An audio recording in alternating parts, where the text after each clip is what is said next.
Ngaphambilini lemshanguzo ibugunyazo ye-South African Health Products Regulatory Authority ukulapha amakhizane kwimfuyo. Ibiphinde isetshenziswe nasekulapheni abantu ngaphansi kwezimo ezibucayi.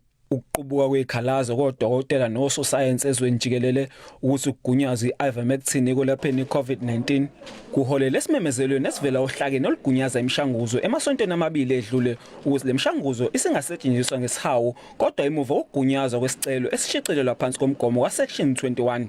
Emuva kwesonto iGauteng High Court ikhiphe umyalelo ngokuvumelana neSAPRA esigunyaza odokotela ukuthi sebengaqala ukulapha nge-ivermectin ngokushicilela isicelo sika-Section 21.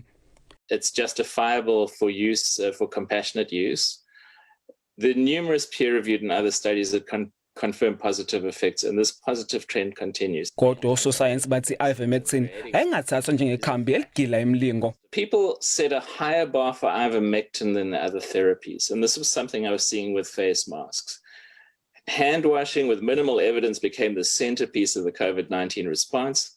Face masks with good evidence were dismissed as ineffective. Ochwepheshe bachithile ukushiwo inkampani ekhiqiza amakhambi i-American company kamuva ethe abukho ubufakazi obuqandula ekhanda uvela kwisayensi oluthi ngempela i-ivermectin iyasebenza uma ibhekane ne-COVID-19. Bathi lokhu kungenzeka ukuthi kungenxa ukuthi ayikho inzuzo abazoyithola. There's no money for them anymore in ivermectin.